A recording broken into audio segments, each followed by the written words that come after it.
a ustedes y a Ángela. Hello. Podríamos empezar esta charla recordando un científico muy interesante que se llamaba Jorge Wagensberg. Si la naturaleza fue la respuesta, ¿cuál era la pregunta? Para meternos en este torbellino de preguntas y de inquietudes que es la ciencia, tenemos a Ángela Posada Swafford. Ángela es una periodista muy interesante porque ha sido pionera de la divulgación de la ciencia. Aquí en Colombia ha sido, digamos, un género muy inédito. Ángela ha trabajado en El Tiempo, pero también ha trabajado en revistas o ha sido corresponsal de revistas tan importantes para la ciencia como la revista Nature, la revista National Geographic, la revista Scientific American. En fin, tenemos hoy una invitada de lujo, una cronista privilegiada de un mundo además muy extraño y muy potente para la humanidad. Es la luna de todos los países, dice ella en el libro. Es el aire acondicionado del planeta. Es un lugar de belleza no perturbada. ¿Por qué más es importante, Ángela, que estemos conversando hoy de la Antártida? Bienvenida.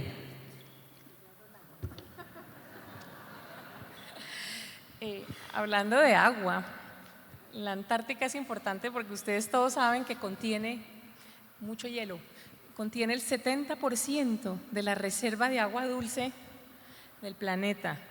Entonces tenemos que cuidar eso. Pero la Antártica es importante porque es como un director de orquesta del clima del planeta. Entonces tenemos a la Antártica ya con esta masa de hielo grandísima. Esto que ustedes ven atrás es una lengua de hielo congelada del tamaño de Francia. Y los aviones aterrizan allí y de ahí para abajo es mucho más profunda. Pero la Antártica, como un buen director de orquesta, regula y dirige el clima del planeta. Entonces, ¿qué pasa? Que desde hace unos 10 años para acá, los científicos han descubierto que si bien la Antártica es importante para las regiones polares, para Chile y Argentina y Canadá, pues el Ártico, que es su espejo, su contraparte, la Antártica tiene más influencia en el clima de las regiones tropicales que allá. Entonces la Antártica influencia cosas como estas neblinas y estas lluvias extrañas que están pasando en Medellín últimamente, que se nos están corriendo las estaciones. Todo eso son hilos invisibles que la Antártica regula y son unas interacciones complicadísimas con el clima, y eso es lo que se está estudiando. Pero lo que sí les digo es que todos esos cambios de clima que estamos viendo, la Antártica tiene parte en eso. Entonces, si no la estudiamos, estamos en babia, porque no sabemos cómo prepararnos ni cómo entender eso bien. Vamos a hacer un viaje visual por un álbum personal de Ángela. Vamos a mirar en primera instancia la portada de tu libro, que es la bitácora pues, de viaje. Convérsanos un poquito, Ángela, de esto. Sí, la bitácora, la portada me encanta porque el director de arte de la editorial Planeta en Bogotá le pareció que, aunque el libro se llamara Hielo, dijo: mira, voy a poner un líquen antártico que yo traje de una estación donde estuve allá. Ese líquen es la única, casi que la única planta que crece en todo el continente, porque es un continente cubierto por hielo y debajo de ese hielo hay roca y se acabó.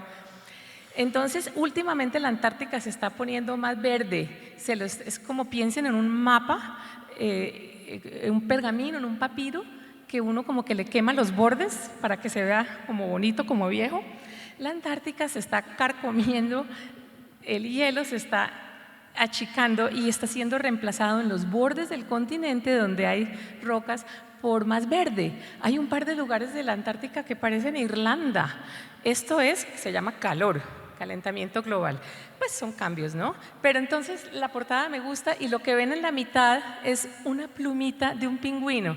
El artista, que yo la recogí pues de la playa, el artista dijo: qué linda esta imagen. Bueno, eso fue. En la foto del lado izquierdo es un paraje en la mitad del continente. Yo he estado pues 6 veces en la Antártica, incluyendo el Polo Sur geográfico. Cuando tú llegas en avión al Polo Sur geográfico, pasas junto a una cadena montañosa que se llama las montañas transantárticas. Y allí lo único que tú ves son los piquitos de las montañas, porque es una cordillera enorme como los Andes, pero está ahogada en hielo. Y lo que salen son los pedacitos. Entonces, la Antártica es un paisaje que yo digo es como estar en una cámara de privación sensorial. Cuando tú llegas a la planicie polar, eso es del tamaño de Estados Unidos y más grande, más grande. Entonces, hay momentos en que tú lo único que ves es blanco y azul, pero cuando esto el clima cambia muy rápido. El clima en la Antártica cambia en lo que me toma a mí ponerme las gafas y quitármelas, ya está, pum. Cuando cambia así de rápido, la neblina cubre la Antártica y tú te sientes como si estuvieras metida en un vaso de leche. Y esto puede durar semanas. Entonces la gente pues es como que uno no huele a nada, uno no ve nada, es interesantísimo lo que hace la Antártica con los sentidos. Bueno, mucho que hablar, pero lo otro que hace con los sentidos pues es eso. No puedo decir que Antártica es hermosa, está más allá de eso. El continente es absurdamente bello y misterioso, pero también es brutal e indiferente, como un asesino a sueldo. Para mí eso es la Antártica. Es como, lo amas y te ama, pero te puede dar un manotazo que te puede matar si no estás bien preparado, ¿no? Entonces, como decía uno de los exploradores, la aventura no es tal, la aventura es un explorador mal preparado. Pero la Antártica puede estar perfecto y al momento siguiente matarte. Pero miren esta belleza. Este es uno de los puntos turísticos, porque Antártica está abierta al turismo. Necesitas platica, pero llegas, cada vez es más fácil. Se llama el Canal de Lemaire, después les muestro dónde queda. Le dicen la grieta Kodak, porque es uno de los sitios más bellos del planeta, definitivamente más extraño. El escritor H.P. Lovecraft escribió un libro maravilloso que se llama En las montañas de la locura, es chiquito. Y es una cuestión de ciencia ficción que pasa allí en la península antártica, pero miren esa cosa tan agreste, el continente antártico todavía está virgen, todavía no hemos puesto el pie en la mayoría de sus regiones. Estas montañas, por más que sean turísticas, no las ha hollado nadie. Y como ustedes ven, ellas son agresivas y son divinas. Hablemos de estos dos mapas. Entonces, ese mapa lo hice yo a mano, el de allá, se lo di al artista de Planeta para que él lo hiciera como bonito y me dijo, no, que va, voy a ponerlo así. Yo, ay, Dios mío. Okay. El mapa de la izquierda me interesa porque todos esos barcos que ustedes ven son las exploraciones primeras, tempranas de la Antártica, por allá en los años de 1800 y pico, porque la Antártica fue descubierta por los buques que buscaban ballenas y focas para tener el aceite y la piel y todo lo que se busca. Es decir, nosotros exploramos los mundos porque buscamos recursos. Por eso es que vamos a empezar a explorar Marte, la Luna. Por eso es que el director de cine James Cameron puso Avatar en una luna inexplorada, pero íbamos por recursos. De cierta manera, pues es una tristeza porque, ¿cierto? Todos estos barcos iban, era por eso. Entonces se toparon con este continente y ¡wow! Luego empezaron a ir los exploradores. Entonces me gusta eso porque la Antártica, esa es la historia antártica resumida en ese pedacito. Y bueno, y esto de aquí pues son los sitios que yo he visitado en las expediciones al continente. Ángela, esto es lo que viste desde tu camarote. Cuéntanos la ventana que tenías. Es increíble. A mí yo me enamoré del hielo, de los témpanos. Un día estaba en mi camarote con la claraboya abierta, ya habíamos llegado, ya habíamos pasado el canal de Drake, que es este paso tan difícil entre Sudamérica y la Antártica. Son los mares más violentos del planeta. Puede estar como una piscina y puede estar como con olas de 14 metros. Y habíamos acabado de llegar y la mitad de la gente estaba mareada y todo el mundo estaba como triste. Y yo pues había visto un poco de hielo desde lejos, pero cuando yo vi esto, miren esa luz, es como si tuviera un reflector, un bombillo por dentro, yo no puedo entender, pero la Antártica, la mayoría de las fotos de la Antártica que ustedes van a ver son así, el cielo plomizo y este hielo ridículo, es una cosa que juega con la luz, entonces por eso escribí yo eso, ¿no? Es muy exigente para la gente que permanece haciendo ciencia allí, etcétera, digamos esa luminosidad rotunda, lo mismo que el frío y las condiciones pues adversas que se tienen. Hablemos un poquito de eso, lo que el cuerpo vive allí. Lo que el cuerpo vive allí, claro, por eso digo yo que me producen un poco de miedo y antes de pasar a eso, ellos decían, soy la luz del mundo, me susurraban porque esto no lo has visto nunca. El frío juega un papel interesante, es un poco como la falta de gravedad en la Luna o en el espacio, por eso la NASA va a estudiar qué pasa cuando le quitamos la gravedad al cuerpo, qué nos pasa y cómo podemos aprender de eso y usarlo en medicina. Con el frío es lo mismo, no evolucionamos para vivir allá, ahí los pingüinos, pero entonces el frío juega no solo con nuestro organismo físico, sino con nuestra psicosis. Entonces, la gente que está expuesta al frío mucho tiempo, bueno, por un lado, la glándula tiroides se te va al demonio. Hay un síndrome que se llama el síndrome polar de la glándula tiroides y entonces naturalmente la mía se fue al traste. Pero el frío es un elemento importantísimo y los témpanos son como la personalidad importante que rodea a la Antártica. Yo digo que es como un cinturón de asteroides blancos constantemente alrededor de la Antártica, porque se desprenden de los bordes del continente y van a viajar por ahí, hasta que se derriten, años. Decían que a menos a menos 90 grados centígrados no hay Dios. Sí, eso es verdad. Son como unas etapas que los aventureros decían, bueno, a menos 40 grados, estaban hablando de las latitudes también, no hay Dios, y luego a menos 90 no solo no hay Dios, sino no hay vida. Ya estamos hablando del polo sur geográfico, porque la Antártica, como veíamos en la transparencia anterior, los bordes del continente están junto al mar, pero la mitad del continente está a 3.000 metros de altura. La Antártida es como un domo, como un tazón de cereal volteado boca abajo.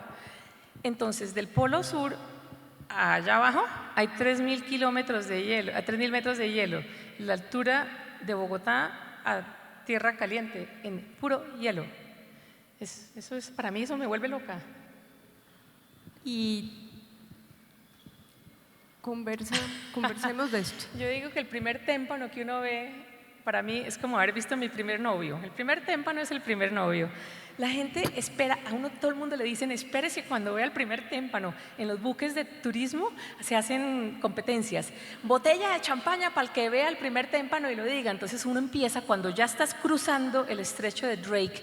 Estas olas, la gente se pone parchos palmareo, son aterrados, pero ya cuando estás saliendo de ese cruce de 4 días entre Chile y la península antártica o Argentina y la Antártica, el aire empieza a cambiar, el mar se empieza a poner como de un gris metálico, la atmósfera es como pegajosa, es una humedad pegajosa, fría, brisosa, el cielo es como morado y de golpe, allá en la distancia tú ves lo que los exploradores llamaron el reflejo del hielo, el destello del hielo y ves como una cosita blanca y dice uno, caramba, debió ser lo que vio Colón cuando vio tierra por primera vez, ver hielo por primera vez, uno se le escurren los ojos. Luego más adelante de ese destello yo vi ya mi primer hielo grande, mi primer témpano tabular. Le dicen tabular porque tienen el techo plano, luego se van derritiendo y se vuelven estas esculturas increíbles. Pero yo lo vi allá en ese atardecer desde la estación, desde el buque, perdón, y en ese momento el cielo que estaba plomizo se abrió y miren cómo le cayó como una espada de luz. Entonces, pues no, a moco tendido y córrala con la libreta pues a escribir porque toca. Entonces sí.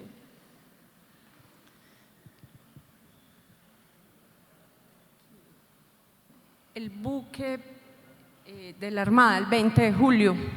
Cuéntanos de Ese esa buque fue mi aventura. casa. Pues yo he estado en la Antártica, a ver, 6 veces. Primero con Estados Unidos en el Polo Sur. Fui la primera periodista hispana que invitó la National Science Foundation. Luego volví también con Estados Unidos 2 meses por allá a una estación investigaciones. Y luego la Armada colombiana en el 2014-2015 decidió que íbamos a empezar un programa antártico. Colombia es parte del Tratado Antártico desde el 89. Eso es importante porque un país que firmó un tratado para proteger la Antártica y evitar que no haya proliferación minera ni bélica en ese continente, solo se puede hacer ciencia y turismo, un poquito de turismo. Entonces la Armada, el comandante de la Armada en ese entonces me llamó y me dijo: Ángela, usted no me conoce, soy Ernesto Durán, estoy en la DIMAR, necesito invitarla a que usted cubra nuestra primera expedición antártica porque queremos demostrarle al mundo de los países que trabajan en la Antártica que Colombia, con 2 océanos, tiene que estudiar, explorar y contribuir mucho a la ciencia antártica. Entonces, para que Colombia pase de ser miembro, digamos, de los que se sientan allá atrás y no tienen, a miembro consultivo que dice yo tengo voz y voto en lo que pasa en ese continente, tiene que demostrar que podemos hacer expediciones. Entonces, ese almirante dijo: me voy a meter la mano al bolsillo, fue el almirante Hernando Wills en ese momento, y me voy a llevar un buque hecho en Colombia del primer al último tornillo. Este buque fue hecho en Cartagena, en Cotecmare, y es un orgullo. Fue hecho con una plantilla alemana, pero fue hecho por nosotros. Es una patrullera para ir a protegernos ¿cierto? De los traficantes, etcétera. Pero se le hicieron unos pocos cambios para protegerlo del frío, y el buque fue mi casa y lo amé durante 3 meses que duró el cruce. Lo hice en 2 ocasiones, de Cartagena, cruzando el Canal de Panamá y parando por todos estos puertos, abasteciéndonos de manzanas verdes frescas en Chile antes de salir para la Antártica durante un mes, porque ya no, una vez llegas a la Antártica, allá no hay mercados, allá no hay tiendas, allá no hay nada de nada, sino estaciones de investigaciones. Entonces ese barco se convirtió en nuestro, yo digo que si la Antártida es la Luna o Marte, ese buque es el transbordador espacial de Colombia, ese es nuestro shuttle, ese es nuestro cohete. Y ya la Armada de Colombia entendió que como la Antártica es estratégica, geopolítica, científica, no nos podemos quedar sin estudiar el hielo porque nos quedamos como Bolivia sin acceso al mar. Entonces le vamos a meter la ficha y ya están empezando los diseños de una nueva nave polar, un nuevo rompehielos. ¿Por qué es importante? ¿Por qué no? Porque países como Ecuador y Perú, casi tan tropicales como nosotros, ellos sí la tuvieron clara. Y hace 25 años, Perú y Ecuador tienen estaciones de investigaciones y buques polares en la Antártida. ¡Hello! ¡Colombia! Entonces ya hemos hecho 7 expediciones. ¿Quién va a esas expediciones? Esto es importante que ustedes lo sepan. Cualquier ciudadano colombiano, investigador, miembro de universidades, profesor universitario, estudiante, artista, poeta, literato, puede ofrecer un proyecto a la Armada colombiana, a la Comisión Colombiana del Océano y competir para que lo lleven. Entonces ahí tienen. Por eso es que tenemos que apoyar el programa antártico colombiano, entenderlo. Yo fui con el tiempo, como te digo, para que Colombia entendiera que se nos perdió allá. En fin, como ven, tenemos un helicóptero que eso no lo tienen casi ninguno de los buques que van a estudiar, y con ese helicóptero hemos hecho maravillas, incluyendo diplomacia antártica, que después hablamos de eso. Muy importante, Ángela. ¿Quiénes habitaban ese barco? Cuéntanos. Ese buque, eso es una belleza. Bueno, en ese buque su tripulación son 60 marineros, pero entonces esos 60 marineros tienen sus cuartos, sus cabinas, todo, ¿cierto? Pero entonces había que llevar 30 científicos y a la muchachita pues periodista. Entonces esos 30 marineros tuvieron que irse a dormir pues allá a las entinas colgados de hamacas pues para que nosotros usáramos sus camarotes. Pero bueno, estos marineros son muchachos que son casi todos de la costa atlántica. En su vida habían visto el hielo, en su vida habían visto un pingüino. Entonces fue para mí espectacular esta experiencia en esa primera expedición en el 2015. de estos muchachos, la reacción de ellos y de los científicos, que sí, son oceanógrafos de Invemar, lo que tú quieras, o de la Tadeo o de la del Norte. Porque al principio ninguna universidad nos puso bolas. La de Antioquia fue la que dijo, interesante, pero se toteaban de la risa. ¿La Antártica? ¿Qué carajo vamos a hacer allá? Pero estos científicos pues tampoco habían estado en el hielo, entonces fue muy divertido y fue muy conmovedor para mí, sobre todo con los tripulantes de la Armada, que no solo fueron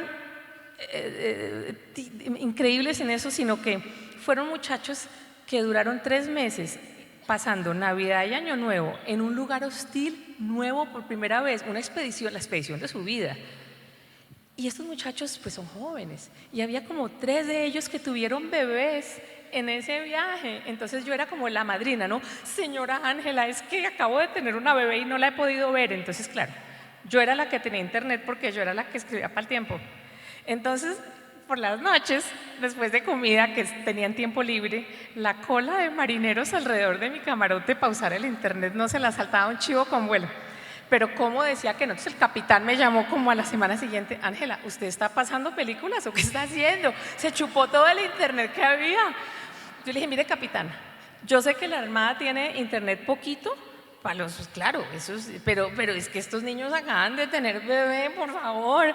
Entonces, bueno, total, que las comunicaciones en la Antártica son muy difíciles, cada vez son más fáciles, pero fue tan lindo ver estos muchachos hablar con su familia y luego al regreso llegar a Cartagena y les presentan a su bebé. Ah, no, eso no tiene precio. Algo me llamó la atención.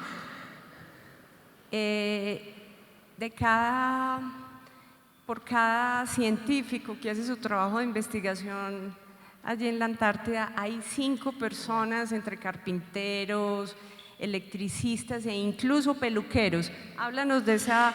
Es lo mismo que pasa en la NASA, ¿cierto? Uno, ¡ay, el astronauta! ¿No? Entonces uno le rinde homenaje al tipo. Por cada astronauta hay una pirámide anchísima de gente que hace posible. Es lo mismo con estas expediciones, porque no solo están los tripulantes que están entre el barco, está toda la gente, los de la, no solo la Armada, sino los infantes de Marina, que esos son otros tenaces. Es gente que empezó a aprender buceo en aguas frías. Buceo en aguas polares es la vaina más complicada, más difícil, más letal y más peligrosa. Entonces estos muchachos tuvieron que aprender, pero tuvieron que aprender gracias a su propia inventiva. Entonces, por ejemplo, a los oceanógrafos me creo que era de Invemar, se les toteaban los cauchos, porque con el frío pasan un juego de vainas rarísimas, se toteaban los cauchos de las botellas oceanográficas, les tocó improvisar, y todo eso gracias a una base grandísima e invisible de gente que hay ahí detrás. Entonces, yo les escribí a todos ellos una carta de agradecimiento cuando estaba terminando la expedición, porque realmente son los héroes invisibles de nuestro programa antártico, tal cual como lo son los que no vemos, que no son los astronautas, porque para mí la Antártica es nuestra luna, es decir, o sea, no se pone más cerquita que eso. Entonces, pues, sí. Ese mundo aparentemente tan lejano está profundamente conectado con el nuestro. Explícanos por qué. ¿Por qué Colombia tiene esa intimidad y esa cercanía importante con… Claro, ¿y quieres pasar más fotos? Yo no sé si por ahí hay otras de esas, pero bueno. Mira, Colombia, es que el mar, hemos dividido el mar un poco políticamente, como si fuera un pedazo de carne. Entonces uno piensa en el mar del Caribe y en Seaflower, pero el mar es fluido, el mar todo está conectado. Entonces lo que pasa allá abajo, por corrientes marinas, por la corriente de Humboldt, que corre a lo largo de toda la costa pacífica suramericana, es una corriente fría, profunda, que está llena de nutrientes y de cosas maravillosas. Por eso es que los peruanos tienen la industria de anchoas más maravillosa, por el frío de la corriente de Humboldt. Esa corriente casi que llega a las costas del Pacífico colombiano, se empieza como a dirigir un poco hacia la izquierda, pero hay otras corrientes más chiquitas que entran y que son en parte posibles responsables de la pesquería en la costa pacífica colombiana. Entonces, si uno no entiende, estudia y maneja y protege a la Antártida desde Colombia, nos estamos jugando un posible futuro no solo en pesquería, sino, ojo, en erosión, porque allí mi compañera de camarote era una muchacha de Tumaco, una oceanógrafa de Dimar en Tumaco, Chocó. Esta niñita, Ana Lucía Caicedo, es un genio en boyas. Se diseñó una boya para medir el oleaje y entonces yo le ayudé a poner esa boya en aguas antárticas enfrente a la estación gringa que está junto a un gran fiordo que genera olas. Bueno, el punto es que esa niña demostró que el oleaje así como pendejito que había ahí se convierte en olas gigantescas y posibles tsunamis enfrente a la costa pacífica colombiana. Entonces, la conexión es evidente, eso es una conexión oceanográfica. La conexión biológica, pues son las ballenas jorobadas que nacen en la ensenada de Utría todos los años. Esas ballenas llevan a sus bebés ballenatos. Es increíble, es como un niño recién nacido que lo hacen gatear de aquí al Amazonas. Entonces esas ballenas van detrás de la mamá, recién nacidas, a la Antártica. Hemos marcado varias y las hemos seguido por satélite y justo llegamos a la Antártica y ahí está. Uramba es una de ellas. Uramba, pues, entonces Uramba, ¿qué hubo? ¿Usted qué hace aquí, mamita? ¿Qué hubo? ¡Qué maravilla! Entonces, no. Entonces le sacamos pedacitos de Uramba.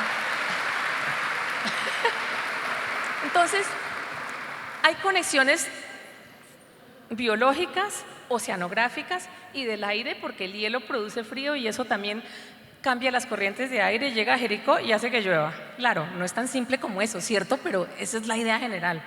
El fenómeno del Niño se está empezando a entender que es primo hermano de los hielos de allá abajo. Entonces, toda esa vaina que decimos el Niño, no, pues la Antártica es la abuela del Niño, literalmente. Están las conexiones históricas. Pues hasta ahora que yo sepa, no ha habido un colombiano de los 1700, 800, lo que sea que haya llegado a la Antártica, pero tenemos una gran historiadora y geógrafa en la Universidad de los Andes, Natalia Jaramillo. Acuérdense de este nombre porque ella va a ser prominente en un documental que filmó un amigo mío, Nicolás Ordóñez, que es un documental de autor, La Machera, distinto a todos. Ustedes van a morir cuando salga esto de cine. Natalia es la estrella de esta vaina. Natalia es piloto de dron, es geógrafa, es cartógrafa y además es piloto de avión, la muchachita. Está haciendo las primeras mapeos de la Antártica terrestre, donde posiblemente vamos a poner nuestra primera estación de investigaciones antárticas de Colombia, donde ustedes van a poner, ir allá.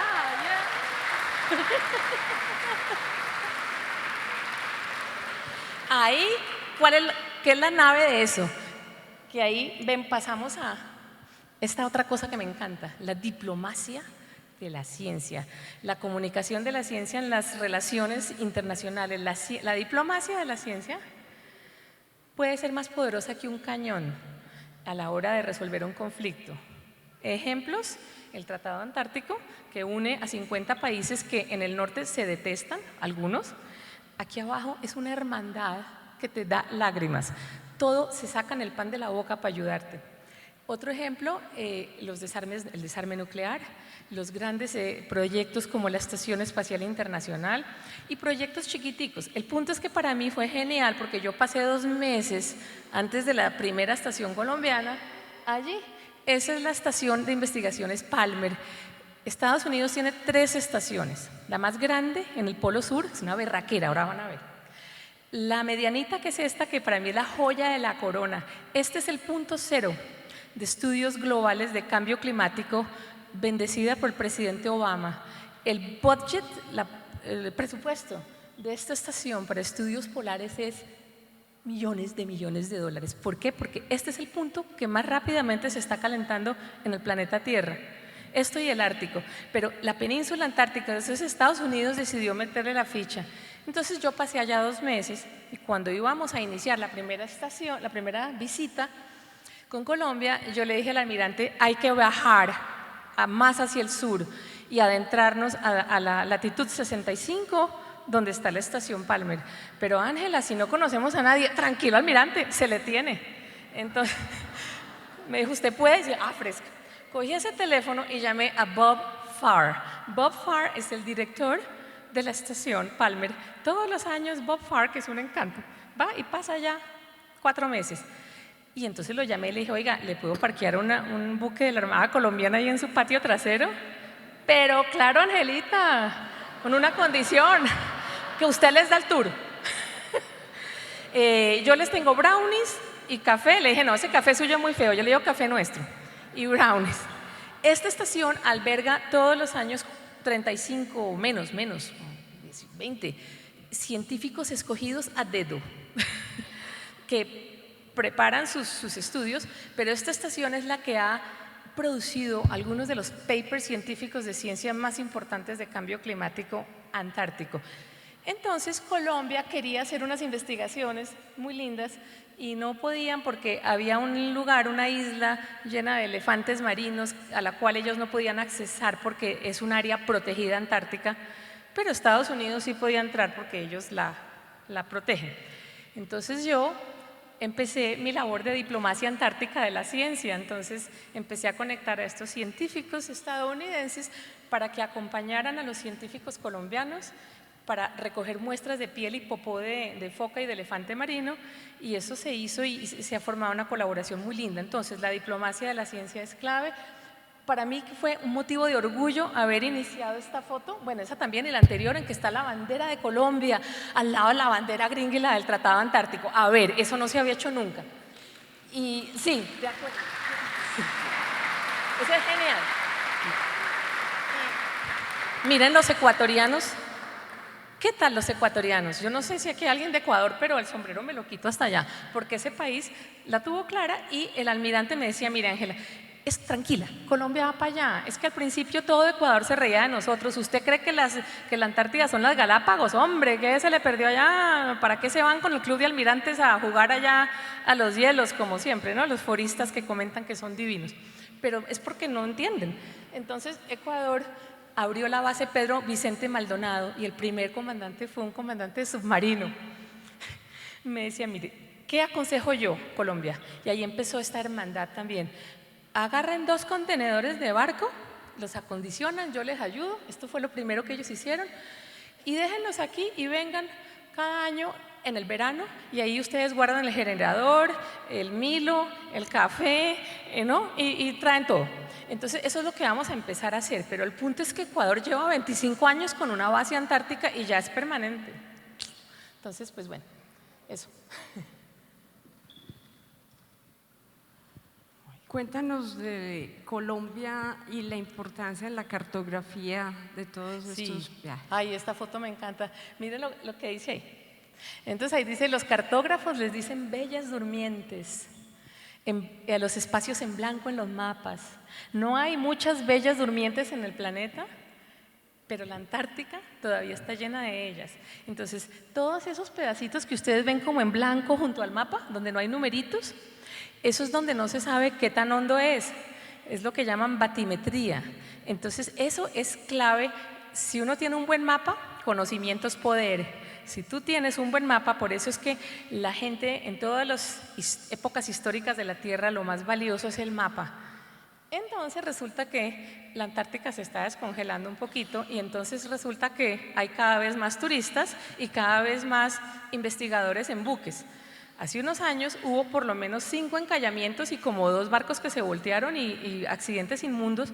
¿Por qué? Porque el hielo se ha ido echando para allá y la gente, los barcos como que quieren ver más y entonces el caso es que no tienen información de lo que hay en la costa. Entonces Colombia, nosotros, para que ustedes sepan, somos buenísimos haciendo mapas náuticas, haciendo cartas náuticas, pero somos unos chachos. La gente del Centro de Investigaciones Oceanográficas e Hidrográficas en Cartagena, CIOH, son unos sobrados en eso, históricamente. Entonces, en las reuniones del Tratado Antártico que hay todos los años por allá en Bélgica, en Bruselas, no me acuerdo, se reúnen todos los países antárticos y uno tiene que presentarle a cada país lo que ha hecho su país. La diplomacia antártica, pero en pleno. Entonces, bueno, Colombia, lo felicito, ya era hora, ¿dónde estaba? Hombre, bienvenido. Entonces se paran los representantes de Inglaterra, Colombia, a favor. Ustedes que van para allá y que tienen un buque oceanográfico, ¿nos podrían hacer un 14? Ayude a rellenar esos espacios en blanco trabajen con los chilenos y nos ayudan con la cartica náutica.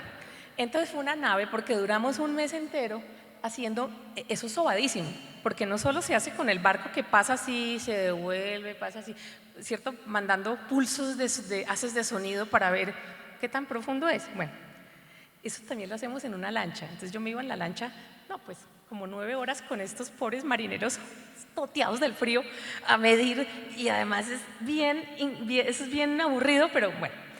El orgullo más grande mío fue que cuando volvimos de esa expedición 3 meses después, paramos antes de Tierra Bomba, en la isla en Cartagena, antes de entrar al puerto, y entonces el Centro de Investigaciones Oceanográficas había recibido todos los datos que tomamos. Digo tomamos, caramba, porque yo también ayudé ahí a tener ahí la vara, porque es una vara así que hay que tener. Bueno, no, pues más metida que, bueno, pero era que para escribir hay que hacer la vaina, si no, no puede escribir. Y nos trajo un tubo de cartón con esta carta náutica recién salida del horno, todavía olía tinta fresca, y llegamos y se la mostramos hacia el almirante Wills. Señor almirante. Entonces eso fue muy lindo porque Colombia contribuyó a la seguridad antártica marítima para turismo y para ciencia, y lo seguimos haciendo y lo hacemos en compañía de Chile, que dicho sea de paso, Chile nos ha ayudado mucho, Chile nos entrenó. Chile se sintió como hermano mayor de los niñitos que empiezan a caminar en el hielo, y Chile dice: si a ustedes les pasa algo, nos sentimos responsables, venga, entrenó a sus marineros a cómo navegar en el hielo, y nos metieron en un simulador, los metieron a ellos en un simulador en Valparaíso, todavía lo hacen todos los años. Y entonces estos marineros que venían de La Palma y el Cocotero y el arrecife coralino, de repente se convirtieron en cazadores de témpanos, porque hay unos témpanos de hielo más grandes como el tamaño de esta mesa, que son transparentes, se llaman gruñones, y esa vaina nadie la ve. Y resulta que eso fue lo que hundió al Titanic. Es como un cuchillo cortando mantequilla, porque el hielo es muy duro, porque lleva mucho tiempo juntándose las moléculas. No es el hielo blanco, es el hielo transparente. Entonces, si uno no está mirando el hielo transparente, le corta la hélice del barco o qué sé yo. Bueno, en fin. Antes de pasar al otro tema, una pequeña cuña aquí sobre la historia de los mapas en Colombia, que se empezaron a hacer con la expedición geográfica de Agustín Codazzi. Tenemos una charla de Beatriz González, la maestra, la pintora, sobre esa época fascinante de los primeros mapas. Bueno, sigamos. Fascinante el tema. Bueno, y ahí están esos oceanógrafos de la Tadeo y de Inbemar haciendo lo mismo que hacen en San Andrés, pero están haciéndolo allá abajo. Entonces, lo que les decía antes, esas botellas oceanográficas, eso son como unos tubos de plástico Pafco, y tienen unos cauchos. Y el caucho bajan con la boca cerrada, y cada vez que la vaina esa va bajando, o sea, una roseta, cuando uno quiere tomar agua a 20 metros, a 30 metros, a 40 metros, uno tiene que espichar hay un sistema de software para que se abra, por decirte, la tapa de la botella 3 a 40 metros, porque ahí viven unos bichos que a 50 metros no viven. Bueno, esos tales cauchos se totearon porque el hielo lo primero que hace es que el frío vulcaniza el caucho. Entonces estos muchachos, ayudados con los marineros, se inventaron un montón de vainas, es decir, es que Colombia, ahí con las uñas haciendo, son más creativos, no podemos ser. Y entonces lo que íbamos era en busca de entender cosas como estas. Colombia también tiene que ir a la Antártica para hacer lo que llaman bioprospección. Allá abajo hay un jurgo de bichos raros que sobreviven, pues con el frío se han tenido que inventar con la evolución un jurgo de cosas que nos pueden ser muy valiosas en medicina, por ejemplo. Por ejemplo, el pez de abajo es un bicho muy raro, se llama el pez de hielo. Ese animal es uno de los pocos animales en este planeta que no tiene hemoglobina, no tiene sangre roja. La sangre de ese pescado es transparente, ¿se das de cuenta? Como un anticongelante para el carro. Entonces, ¿qué pasa? Que los chilenos ya están estudiando, y otras personas, otros países, cómo estudiamos la molécula de esa sangre para hacer algo con los órganos que trasplantamos de humanos. Si vamos a mandar un corazón de Washington a Medellín, pues eso no, ese corazón no aguanta más de, no sé, 24 horas. Yo no me acuerdo bien cómo es la cosa y no lo podemos congelar porque el corazón por dentro y los órganos se llenan de hielo y el hielo es como un cristal, como cuchillitos de hielo. Entonces nos tiramos el órgano. Entonces este animal está ayudando a entender formas de transportar órganos humanos sin que se dañen, entre otras 1000 vainas. Imagínense una patente de esto, entre otras 1000. Y lo de arriba es el camaroncito krill, que es de lo que se alimenta todo el mundo. Háblanos del popó del krill. El popó de krill. En el libro hablo del popó de krill. Esta cosita es así de chiquita, ¿no? Y resulta que es la biomasa, es el organismo como más, ¿qué será? Como más abundante en el planeta fuera de los microbios y de los insectos. Entonces, hay mucho, y de este animal se alimenta todo el mundo, las ballenas, las focas, los pingüinos, mejor dicho, acá el krill es como el McDonald's, o qué sé yo, el rápido, ¿cómo se llama? Acabamos con el krill y adiós. Entonces, el krill además es genial porque hace unos popós grandísimos para algo tan chiquito. Los popocitos son como una tercera parte del cuerpo del krill. ¿Qué pasa? Que el krill come alguitas, como alguitas microscópicas, se llaman diatomeas, que crecen ahí debajo del hielo. Vea cómo todo está conectado, ¿cierto? Usted tiene el mar, se cubre de una capa de hielo en el invierno. El krill llega, el animalito las alguitas diatomeas están ahí viviendo porque pues ahí crecen debajo del hielo para atraer la luz, captar la luz del sol. El krill aprendió con la evolución que tenía que ir debajo del hielo a buscar algas para comer. Pero entonces esas alguitas capturan mucho CO2. El CO2 es el culpable de que tengamos tanto calor en la atmósfera. El dióxido de carbono es esa molécula que nos está calentando el planeta. Pero resulta que esas alguitas sintetizan eso cuando comen el verde, las proteínas. El krill está como quien dice que al hacer popó, ese popó está lleno de CO2 y ese popó va y se hunde en el mar. Mejor dicho, el krill nos está ayudando a enfriar el planeta al hacer popó. Entonces por eso es bendito popó de krill y son unos poposotes grandísimos. Una pregunta, Ángela. Se habla de la Antártida como el paraíso de la astrobiología. Sí.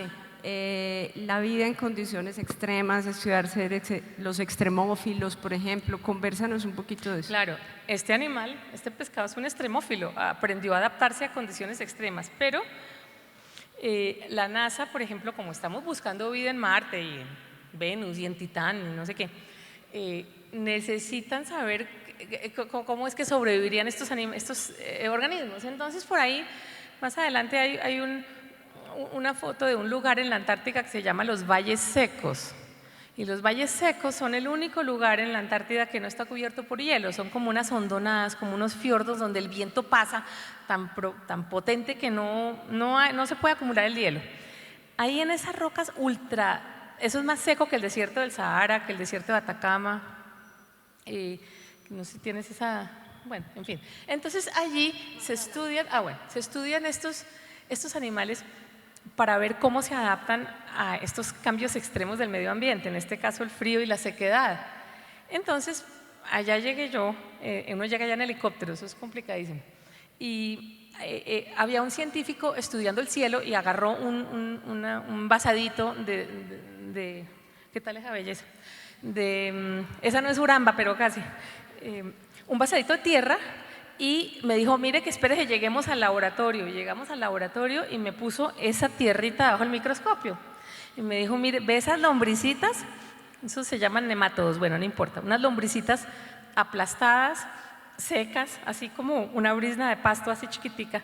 Este señor cogió un gotero de agua y se lo echó a las cositas. Me dijo, mire su reloj, cuente segundos. 58 segundos duré esperando y este animal se engordó, se hidrató y salió corriendo como si no llevara algo así como que 4000 años disecado. Entonces la Antártica es importante porque tendremos esto en Marte, no sé, en Marte hay tanta radiación que a lo mejor no funciona, pero el punto es que ¿qué genes tiene ese animalito? Estudiemos, saquémosle, entendamos qué es lo que hay por dentro para ver. ¿cómo podríamos nosotros sobrevivir? De hecho, hay un autor de un libro que les aconsejo, que él se llama Xi, es un chino, se llama Xi con X y Ling, creo, algo así. Bueno, sí, bueno. Él escribió una trilogía de ciencia ficción que se las aconsejo, se llama El problema de los tres cuerpos. En fin, es una cosa larga. En el problema de los tres cuerpos hay una civilización alienígena que ha decidido que lo que va a hacer cada vez que llega una era de problemas ambientales es que deshidrata a toda la gente y la vuelve como rollos de papel y los mete como en una biblioteca guardados. Y cuando llegan los buenos momentos los vuelven y los hidratan y la gente otra vez. Eso es basado en estos bichos.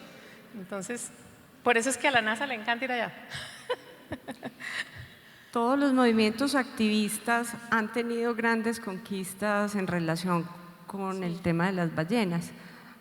Hablemos un poquito de eso. De la importancia de las ballenas. El papel, digamos, de la ciudadanía para contener prácticas, digamos, sí, claro, deleznables. Claro, ¿qué es lo que pasa? Que uno ve una ballena y uno se enamora, uno quiere, divina, la ballena, ¿quién no quiere una ballena? Entonces las ballenas se han convertido en el símbolo de cómo hacemos para convencer a la gente de que es importante aprender la ciencia detrás del cambio climático, pues para poder hacer algo y proteger, pero además que jartera que nos hablan de fórmulas químicas todo el día. ¿Cómo hacemos? Entonces la gente está estudiando cómo la ballena elicita, cómo la ballena produce estas sensaciones maravillosas en la gente, en los niños, y la idea es como pasar a una nueva era de comunicación de la ciencia del medio ambiente para convencer a la gente de que, oiga, esto es chévere. Entonces, las ballenas se han convertido como en ese símbolo poderoso y también, obviamente, para mí han sido invaluables porque es nuestra conexión más obvia con la Antártica, pero es lindo porque la ballena jorobada, que estuvo en peligro de extinción hace poquito, ya no está en la lista tan amenazada. Hemos logrado, a punta de amor y de documentales, ¿no?, hacer algo con las ballenas. Entonces necesitamos producir ese mismo amor y todo eso para hacer algo con todo el planeta, porque estamos como mal. Entonces, sí. Muy importante. Esta es la cosa. Bueno, esa es una siesta al lado de una siesta de Ángela y su compañera. Cuéntanos. No, esta niña es divina, esta es mi ahijada. Está en una playa, una foca huedel. Y estaba durmiendo la siesta porque seguramente se había atragantado pues de pescado que, bueno. El caso es que yo me le acerqué reptando así sobre la arena y yo dije, no, ellas son muy gentiles, ellas no son como otras focas que sí te pueden pescar el tarascazo, te pueden herir. Esta especie, no. Por eso yo dije, bueno, yo sé que no. Me acerqué y me quedé allí tan cerca, eso lo tomé yo con el iPhone, así cerquitica. Ella abrió un ojo como diciendo, ay, no me vaya a hacer nada, bueno, pero duerma aquí al lado, tranquila. Le tomé un video con la respiración de la foca. Pero ¿por qué tengo la foca esa? Genial. Esta foca, pero yo no sé, bueno, no creo. Había un sonido, pero no creo que no, porque no lo tengo en la cosa. Bueno, no importa. ¿Qué pasa? La foca Weddell es uno de los mamíferos que bucea más profundo. Este bicho bucea, yo no sé, como 3.000 metros de profundidad de una bocanada, porque pues su comida está allá abajo, sus pescados. Bueno, pero el punto es que ellos vocalizan, se comunican por sonidos, pero no son el sonido típico de la ballena, que es divino, no. Este bicho hace unos sonidos como si fuera una banda de rock, de metal. Los sonidos que él hace son como 2 tubos de cobre haciendo clac, clac, clac. Eso es un sonido que parece marciano, humano, mecánico. Eso no puede estar saliendo de un organismo vivo. Bueno, pues este animal a mí me tiene idiotizada por eso. Entonces, pues nada, y además tenerla ahí mirándome divina. Bueno, lo mismo esto. Los pingüinos. Y los pingüinos los quiero mucho, pues no solo porque quién no quiere los pingüinos, sino porque son la marca del cambio del medio ambiente. Es como las mariposas o las ranas. Si uno estudia la salud de las ranas y las mariposas, ese es el termómetro del medio ambiente en esa zona. El pingüino es el termómetro antártico, en especial el cambio de guardia que se está dando. Estos pingüinos de la especie Adelia, que es mi especie favorita, ¿ustedes vieron la marcha de los pingüinos? Esos los grandes son los pingüinos emperadores que te llegan a la cintura. Esos pingüinos no los vas a ver haciendo turismo antártico porque ellos necesitan mucho frío y están más al sur. Pero están estos. ¿Pero qué pasa? Que estos pingüinos necesitan mucho hielo porque ellos comen krill. ¿Y por qué comen krill? Porque el krill, como hablábamos antes, está debajo del hielo.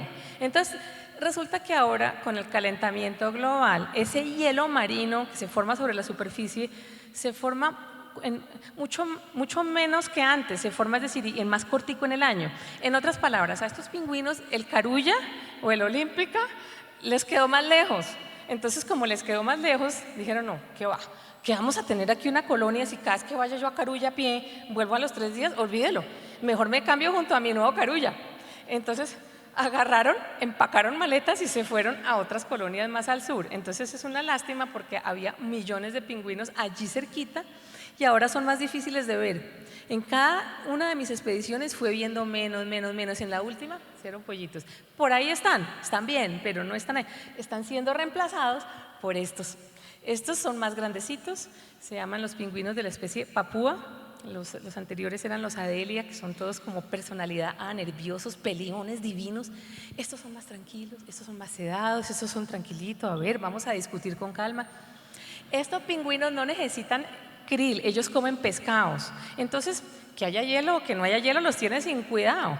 Y sus niditos los hacen, igual que los otros, con piedritas. Entonces, las piedritas son el anillo de compromiso del pingüino macho que llega antes de que lleguen las niñas. Le tiene que tener instalada la casa a la futura novia, porque si no la novia dice, no, está bien, si usted no tiene casa, ajá. Entonces llegan a buscar piedras y encontrar piedras en esas rocas no es fácil, no es fácil. Además, las pingüinas son como las niñas humanas. Nos gustan las cositas que brillan. Entonces a las pingüinas les gustan las piedritas como cositas, como bonitas, como con colorcitos. Entonces el pingüino joven, el soltero recién salido, pues ahí no, él no entiende. Entonces la mitad llegan y, pero ¿por qué la niña no me pone bolas y el nido está divino? Pero no son las piedras que tocan. Entonces su pasatiempo es buscar piedras raras. Solo que este niño de abajo encontró un hielo, pero no está pensando que esa piedra se le va a derretir mañana, ¿no? Él piensa que va a deslumbrar a la novia, pues no le va a funcionar. Algo interesante allí, eso. Esta es la especie que ya no se ve mucho, pero pues que está ahí, la especie Adelia. Este pingüino es el maestro ladrón. Con esto yo hablo con los niños y se mueren. Este pingüino es un ladrón consumado porque él ha decidido, yo no me voy a poner a buscar piedras en el chorizo, yo las robo del nido de al lado. ¿Y qué carajo? Entonces, estos pingüinos son geniales. Yo me he pasado horas mirándolas porque es como la gente. Están sentados allí y empiezan a mirar el nido de al lado que está poniéndose como bonito, ¿no? Ese pobre otro pingüino va y vuelve y busca y le tiene. Entonces hay unos ladrones que dicen, me voy a tumbar la piedra. Entonces empiezan como despacito, ¿no? Y cuando la familia de acá lo mira, él mira para allá, tan lindo el paisaje, ¿no?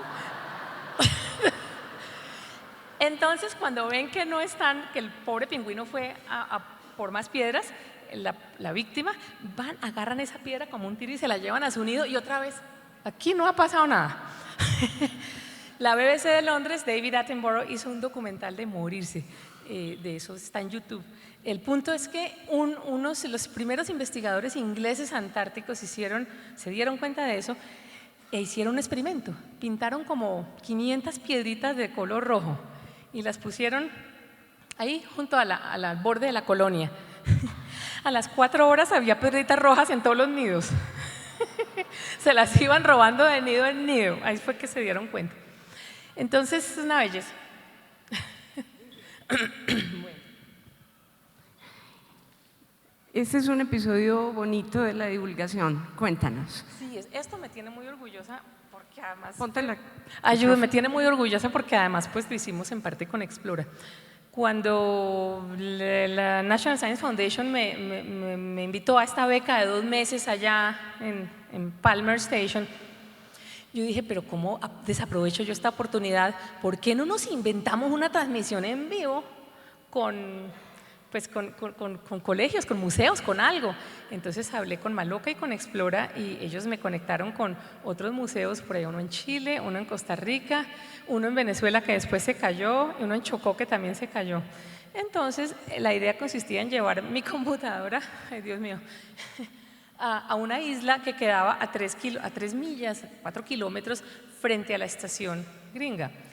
Entonces la National Science Foundation nunca había hecho, me dijo, mire Ángela, usted me está pidiendo a mí, aquí hacemos transmisiones todos los días desde el edificio, pero usted quiere que nosotros agarremos la antena de microondas, dejemos a toda la estación sin internet y hagamos así para enfocársela a usted. Sí, señor, ¿se puede? Entonces, pida por esa boca. Entonces los científicos estaban fascinados. Ay, vaya, yo mientras tanto me voy a dar una siesta, usted haga lo que quiera. Entonces me llevé a esta bióloga, Maggie me dijo, camine, qué nave. Entonces la audiencia eran chinos de 8 años y menos, y bueno, ¿no? Genial. Y eran como, no sé, más de 500. Bueno, el caso es que nunca se había hecho esto, duramos, el día estaba divino, ¿cierto? Tan pronto desembarcamos en el botecito de caucho con mi computadora y el trípode y todo, se agarra esta nevazón tan bestial. Fue pucha. Eso negro que ustedes ven atrás, pues son pingüinos, pero los pobres se sacudían, les caía más nieve. El punto es que ellos son muy curiosos. Y cuando puse yo esto, empezaron a venirse como 4 o 5 los bravucones, como a decir, ¿usted qué está haciendo? ¿Qué está haciendo? ¿Qué es eso? Entonces empezaron a picotearme los zapatos y como, es que se acercan, son unos fregados. Entonces decidimos bajar la computadora a nivel del piso y empiezan estos pingüinos a picotear el teclado. Y dije, ¡jue madre! Van a tirarse la transmisión, pero mírala. Y los muchachitos daban aullidos de la emoción y empezaron a hacer conexiones que yo nunca había visto en mi vida de un niño cuando lo sometes a algo tan impresionante. Entonces, niños tropicales preguntando la conexión, pues a su manera, ¿cierto? De que hiciera que hubiera más nieve porque había más humedad en la atmósfera, causada porque los océanos están más calientes y evaporan más. Hello. Entonces eso duró 90 minutos y fue la primera transmisión inalámbrica polar. Yeah. Y fue latinoamericana. Después todo el mundo se me empezó a copiar. Fue genial. Hay que volverla a hacer.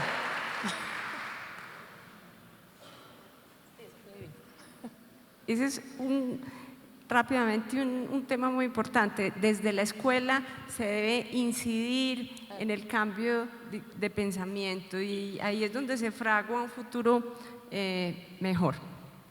Sí, yo creo. Bueno, esto toca empezar a correr, ¿no? Porque ya se nos… Bueno, y luego uno está ahí en eso que dicen allá, Palmer, esas como islitas ahí de ñoña, eso es donde van todos los turistas, es uno de los sitios más lindos de la Antártica, es donde hay más exploración, bueno, pero luego hay que ir al polo sur geográfico, a eso le dicen los gringos de la nevera, al congelador. Entonces, allí sí que es difícil ir y allí pues fue mi primer viaje, a mí me desempacaron ahí y yo, fue alucinante. Y esta lengüeta donde ven ustedes que dice McMurdo, plataforma de hielo Ross, piensen que eso tiene el tamaño de Francia. Cuando el continente se congela, pues dobla casi su tamaño, pero el continente como lo ves ahí es un poco más grande que Estados Unidos y un poquitico de Canadá y México.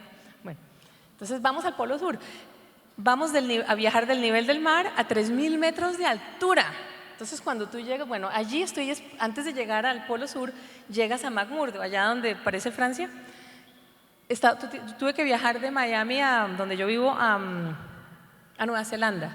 En Nueva Zelanda, Estados Unidos tiene una base, como una bodega de este tamaño que parece como, qué sé yo, como un Falabella, únicamente destinado a ropa polar. Entonces allá te dan la ropa, son 7 capas, son como 13 kilos de ropa, porque todo lo que tú lleves no sirve, hay que botarlo. Entonces allá te acaparan. Y luego te llevan en avión, aterrizas en esa lengua de hielo congelada y te llevan a lo que yo llamo la Nueva York de la Antártida, la estación de investigaciones más grande, más importante, el centro nervioso de Estados Unidos, McMurdo, que ustedes lo ven es como feo, como un pueblo minero, pero espérese 5 años porque están haciendo una clase de edificio que eso es como la guerra de las galaxias. Estados Unidos sabe que la Antártica es estratégico a morir y ellos Entonces, y muchos países también, pero la plata que le están, bueno, la veo yo de mis impuestos, se va para allá, pero bueno, que me parece genial que se vaya para allá. Entonces de ahí salen los aviones, bueno, esta es la bodega en McMurdo, mira esta vaina, uno se tiene que poner todo eso, pum. Bueno, entonces pues eso, es tenaz, es asustador. Y antes de ir al polo, antes de salir de la Antártica, tienes que pasar un curso, pasar un examen, pero el examen, el primer examen médico te lo hacen en Bogotá, en donde estás, y son médicos que tienen que ser aprobados por ellos. Es un examen como por un astronauta, es decir, son encefalograma, prueba de esfuerzo, whatever, porque donde pase algo allá, pues no se puede. Luego tienes que pasar una prueba te enseñan, te sacan a un sitio muy lejos. Las personas que te enseñan eso son guías del Everest, que en su tiempo libre hacen eso. Entonces te enseñan primero que todo a hacer una pared de ladrillos, ¿la ven atrás? Esa pared de ladrillos de nieve la haces con serrucho, como quien corta un brownie. Y luego tienes que hacer un iglú de emergencia, que es ese montoncito. No es un iglú divino esquimal porque si no, no acaba uno. Entonces tú coges todas tus maletas y mochilas y les empiezas a apilar nieve, y aquello se empieza a compactar. Como a las 3 horas, entonces abres un huequito por abajo, sacas todas las mochilas y queda una cavernita divina, azulita. Yo dormí mejor allá adentro porque uno tiene que pasar la noche. Dormí mejor allá adentro que en las carpas. Entonces, una vez pasas el curso, tienes que arreglar una antena de radio, ¿no? Además, esa es la segunda parte del examen. Te dan una antena rota. Tú tienes que arreglarla con papel de, ¿cómo se llama? Aluminio, y llamar al Polo Sur, porque esto está en el borde del continente. Y si el Polo Sur te contesta, pasaste el examen. Y luego entonces ya dicen, usted pasó el curso, ahora sí, échele al helicóptero, échele al avión. Y uno, antes de eso, uno le ha dicho a la gente de la oficina de prensa a dónde quiere ir. Yo duré 8 años golpeando la puerta de la oficina de asuntos polares en Washington, diciéndoles lléveme, no sea malo, lléveme, ¿qué tengo que hacer? Me dijeron, Ángela, lo que pasa es que, claro, siempre llevaban al New York Times, a National Geographic. Entonces finalmente un día estaba yo en Washington y me agarraron con la piedra afuera y subí, muy diplomática ella, muy querida. Puedo hablar con Peter West, que es el director de prensa, y Peter encantador. Ángela, sí, que quiere café, ¿cómo le? Mire, le dije, Peter, déjese de cosas. ¿Cuántos millones de hispanos hay acá en Estados Unidos? No mucha gente les escribe en su idioma. Ellos necesitan saber qué está pasando con la inversión estadounidense en las regiones polares. Yo puedo escribir para todas estas publicaciones dentro del país y fuera del país. Además voy a hacer un libro, bueno. Total que él muy querido, y cuando llegué a Miami ese día, a los 2 días me llamó y me dijo, oiga, ¿sabe qué? Mi jefe me regañó, que cómo era que no le había llevado antes, que era obvio que usted, pues, total que me mandó un mapa y me dijo, ¿puedes decirme a dónde quieres ir? Hágame el favor. Entonces me dijo, pero necesitas mínimo 2 meses. Yo le dije, para eso me volví freelancer. Espera y verá. Entonces cogí un Sharpie y cogí ese mapa y dele, mijo. Polo Sur, los valles secos, Palmer, no sé qué, y tal cual. Entonces los valles secos, entonces ¿qué pasa? Que ellos tienen que pedir tiempo de helicóptero, y ese tiempo de helicóptero yo se lo estoy robando a los científicos que estudian el pingüino, pero la Oficina de Asuntos Polares de Estados Unidos ha determinado que la comunicación de la ciencia está a la misma altura, no es ni menos ni más, a la misma altura de importancia que la investigación científica, porque necesitan ganarse el corazón de la gente para que apoye al programa polar. Porque entonces los mismos senadores de Estados Unidos, quien hace tiempo se ha entrevistado, me han dicho, ¿usted cree que yo me entero de la ciencia antártica leyendo un reporte científico? ¿Qué? Está loca, corazón. Ellos tienen muchos asesores, claro que sí, los de ciencia, obvio, pero ¿quién últimamente es el que le jala la cuerdita del corazón así para decirle voy a dar la platica a este más que a este y a este? Porque el Senado tiene las bolsas de la plata. Pues es lo que ustedes escriben en el periódico y lo que sale en CNN. Entonces, eso fue. Entonces, ¿por qué llegamos ahí? Porque entonces por eso la cosa del helicóptero, entonces pues lo usé ampliamente para estudiar, para ver y comunicar la ciencia. Estos animales tienen como 4000 años también, es el sitio más seco, miren, no les pasa nada, focas, pingüinos, ellos les han sacado pedacitos de ADN.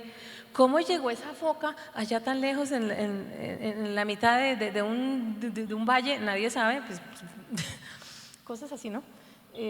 Y sobrevolamos este lugar. Miren la carpita donde están los científicos allá. Este lugar es uno de los secretos de la Antártida. Cuando yo estuve no se sabía qué pasaba. Se llaman las cataratas de sangre. Es como si hubieran degollado a la diosa blanca de Narnia. Las cataratas de sangre es agua con hierro que hay debajo de un glaciar. Y apenas hace como 2 años o 3 años se descubrió que cada vez que el glaciar hacía pipí, por causa del calentamiento global, el agua con hierro entra en contacto con el oxígeno y cuando el hierro y el oxígeno se juntan se vuelve rojo, por eso nuestra sangre es roja. Entonces pues, ¿qué tal? Qué sobrecogedor. Lamentablemente tenemos que contener de conversar más. La gente que quiera hacer alguna pregunta, bien puede hacerlo. Sí. Tienen preguntas, hay más cosas, pero en realidad pues lo que quedaba por hablar era un poco la psicología y el turismo antártico, pero me parece chévere conversar si algunos de ustedes quieren, si alguien quiere ir a hacer turismo en la Antártica. Entonces, a ver, dele pues, ¿qué? ¿Qué? Pero duro que no le oigo, por aquí. Pero duro, no sea tímido, que eso es ahí como tomando café. No, pues también, pero mire que ahí viene una pregunta. ¿No? Bueno, entonces, bueno, no importa, seguimos hablando. Dime. ¿Cómo se comportan psicológicamente si son? Mire, eche para allá. Bueno, pero eche para atrás antes para mostrarles el polo sur. Más para acá. Esa que es aérea, ¿te acuerdas? ¿Qué tal? Ese es el polo sur geográfico. El polo sur geográfico es hartísimo. El polo sur geográfico, bueno, estos son los 2 descubridores del polo sur geográfico, el noruego Roald Amundsen, el inglés Robert Scott. Amundsen llegó primero, ganó la carrera, pero resulta que el mundo recuerda con más pasión y más amor a su contrincante porque llegó y cuando volvió ya vio la bandera del noruego puesta, además con una carta diciéndole, ¿podías tú transmitirle esta carta al rey de Noruega? Ay, qué pecado. Y a la vuelta, muerto de hambre, de frío, de gangrena, se murió en la carpa, no llegó. Pero fue el explorador que ha hecho más ciencia. Robert Scott era ante todo un científico y su expedición imperial, la gran expedición imperial transantártica británica, 1913, hizo ciencia. La ciencia más importante que hizo ellos, cuando me quieren echar de aquí me botan a patadas, porque si no me quedé, descubrió que la Antártica era parte de un continente grandísimo que se llamaba Gondwana y que la Antártica hace millones de años era como la selva amazónica, llena de lechos, de dinosaurios y de calor.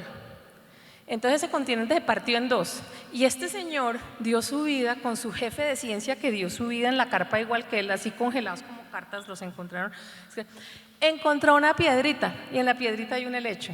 Ese helecho que encontraron solo existe en los continentes que no son antárticos. Luego Antártica era hermana de todo eso. Entonces comprobó la deriva continental, en otras palabras. Mejor dicho, una de las teorías más importantes de la ciencia geológica.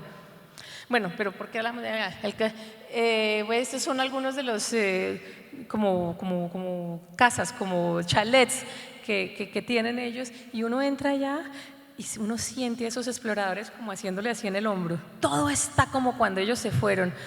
Todo, el olor de la grasa de foca, tuvieron que comer pingüinos porque se acababa la comida. Bueno, todo lo que usaban, en fin. Y las cajas de whisky que Las dejaron. cajas de whisky. Shackleton, que hizo una expedición, pero fue por barco, que es otro rollo increíble, puso whisky, lo encontraron hace como 5 años, lo llevaron, lo estudiaron y lo volvieron a meter ahí debajo. Sí, entonces para allá voy. Sí, se deprime. Oyes. Es el polo sur geográfico. Eso es lo que uno ve cuando llega desde la cabina del avión. Es un gran desierto blanco. 3.000 metros de altura, demasiado alto para un ave de vuelo, demasiado lejos del mar para un pingüino, ahí no hay microbios, ahí no hay nada. y uno llega en estos aviones que no pueden apagar las hélices porque ahí yo llegué, había menos 35 grados centígrados en verano. Ahora se puede poner a menos 20, menos 10, pero puede llegar en invierno a menos 90. Eso es la superficie de Marte. Y esta es la estación polar estadounidense. Cuando yo llegué era el momento de transición entre la estación vieja y la nueva. Entonces alcancé a estar allí, la estación Amundsen Scott, en honor a los dos héroes. Ahí se ve el poderío de Estados Unidos, la plata, la ficha que le meten a eso. Esta estación se agacha como las garzas y se sube para que el hielo pase por debajo y no la sepulte, porque el hielo ahí, bueno, es una maravilla de estación. Ahí tiene lugar un libro que escribí. Estos son las banderas de los 12 países signatarios originales del Tratado Antártico. La siguiente. Y esto en el Polo Sur lo que se hace es mucha observación de astronomía y de física de partículas. Este es una colaboración internacional de 13 países que se llama el Observatorio de Neutrinos Ice Cube, cubo de hielo. Lo que hacen es que tienen enterrados, miren, ¿alcanzan a ver la Torre Eiffel? El tamaño Esa de es la la torre. proporción, allá abajo. Ellos cuando yo llegué los vi haciendo huecos en el hielo para enterrar, hagan de cuenta, collares de perlas del tamaño para el cuello de un gigante, de un ogro. Cada perla del collar es así. Es un detector transparente lleno de sensores y eso lo enhebran y lo bajan a 2 kilómetros de hielo, pero tienen que hacerlo como un tiro porque cuando uno abre un hueco de hielo en el Polo Sur, a las 2 horas se te vuelve a congelar. Entonces tienes que bajar 2 kilómetros, pero así como un tiro. Y son como 60 y pico de esos ya, y gracias a eso han empezado a entender la estructura más pequeña de la materia y el neutrino que puede tener la clave. El neutrino es una partícula, a mí me dicen neutrino porque es una partícula que rebota por todos lados como yo, como loca. Locura. Pero resulta que, a diferencia mía, el neutrino no tiene masa, yo sí. Entonces no funciona. Pero el neutrino es como un mensajero que viene desde el comienzo del universo por allá, no sabemos de dónde. Y donde lleguemos a saber bien de dónde viene, podemos entender un resto de vaina importantísima. Entonces, de ahí, ¿cierto? La importancia de la física, La importancia de la física. Entonces, a ver, uno habla de la ciencia en Colombia, Colciencia, todo maravilloso. Hablamos mucho de biología y, como bien nos toca, hablamos mucho de, ¿cómo es que se llama? De ecología, de nuestras plantas, ¿cierto? De nuestros saberes ancestrales, todo eso es maravilloso. Pero falta la otra mitad de la película. Un país que no aprende esta ciencia que escruta, que interroga la materia más ínfima del universo, no podemos nunca llegar a tener un control completo de la ciencia de las grandes ligas que nos va a dar una tecnología del carajo para realmente poder competir con otro montón de países. Entonces, por eso es que nuestras universidades vale, bueno, y muchas lo han hecho muy bien. Tenemos universidades en los Andes, en Nariño, en otros lados que participan en grandes proyectos. Necesitamos más. Entonces, la física de neutrinos pues es importante. Y aquí pasamos a lo que tú me preguntabas de... Bueno, entonces, ¿qué pasa? Póngase en los zapatos de una persona que está en la Antártica. Un par de ejemplitos por ahí.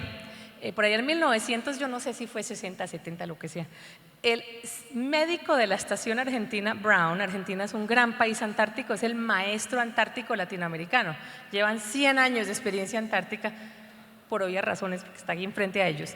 El médico de la estación se desesperó, mejor dicho, se desesperó, así, y no se podía ir, porque allá uno los barcos lo dejan y vuelven cuando vuelven. Entonces el tipo estaba ahí matriculado hasta el año siguiente. ¿Saben lo que hizo? Le prendió fuego a la estación de investigaciones para que lo vinieran a recoger. Y bueno, en la estación de investigaciones McMurdo, hace como 20 años, uno de esos cocineros que cortaba el tomate y la cebolla para el desayuno todos los días, se flipió, se enloqueció. Le cayó gordo el compañero por alguna razón, o porque no se vistió bien ese día, o porque no dijo lo que tocaba. Esa noche llegó con un hacha al camarote de él. No creo que lo haya matado, le incestó un golpe. Todavía no se ha dado el primer asesinato en la Antártica, aunque ha habido uno que podría ser en la estación, pero no se ha probado. Por eso yo estoy escribiendo un libro donde se habla del primer asesinato en la Antártica, de ficción. Pero bueno, el punto es que la gente vuelve loca. Entonces, ¿qué pasa? Que si tú estás en el Polo Sur o en otros sitios, puede que dures meses sin ver sino blanco. No hueles nada. Cuando tú vuelves a Nueva Zelanda y ves verde o colores, es como que te insultaron, como wow, verde. Entonces, la gente se deprime muchas veces porque se siente aislada, porque si a veces no funciona el internet, tú no puedes hablar con tu familia. Entonces, eso lo vi yo en el buque con los marineros colombianos. Había una psicóloga en nuestro buque y yo le decía a la psicóloga, si la Marina no invierte en antenas satelitales para internet, vea. Entonces, porque ahorita pues no hay excusa, pero antes la gente, claro, te hacen un examen psiquiátrico, a mí me hicieron un examen psicológico, pero cuando vas a pasar el invierno allá el examen es psiquiátrico y con todo y eso no evita cosas. Hay unas preguntas muy interesantes que le hacen a la gente que va para allá, son como 500. Una de las preguntas es, ¿cuál es su color favorito? La otra pregunta que te hacen es, ¿a usted le asusta el mugre? Porque es que la gente se vuelve muy territorial de su punchito, de su, ¿cómo es que se llama eso? De su cuartico, de su, ¿no? Y entonces se vuelven muy territoriales de que yo llevo acá y luego viene la otra cosa, de que yo hoy no quiero hablar con nadie. Yo llevo aquí 5 meses en el invierno y entonces yo soy el chacho de la Antártica y ahora llegan todos los nuevos investigadores y la estúpida periodista y llegan hablando las cachas, que si yo soy el dueño de esto, porque vienen a fregarme la vida. Entonces ahí viene también un sistema de castas interesante. Quedamos derretidos contigo. Sí, yo creo que ya. Muy bien. Muchas gracias, Ángela.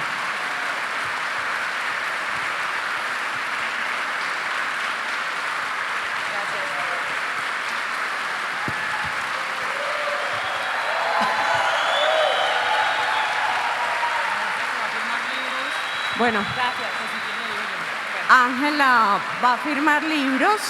Bueno, Cómprenlo. yo solo los dejo con una última, digamos, reflexión.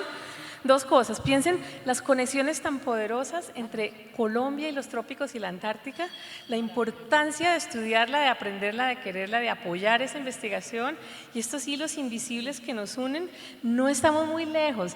Todo lo que pasa ya nos influencia acá de una forma u otra y esa es la vaina. Entonces es como en la guerra de los mundos que venían los marcianos y toda la humanidad se unió. Tenemos que unirnos como humanidad porque la Antártica tiene las claves del cambio climático y el enemigo común ahora es el calor, el calentamiento.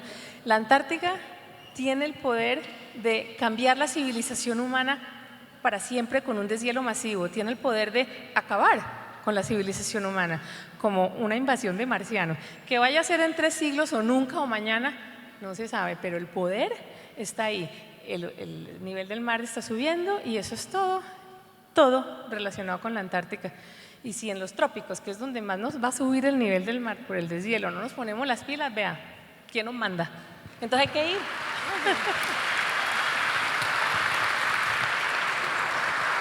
Gracias. Gracias. Muchas gracias.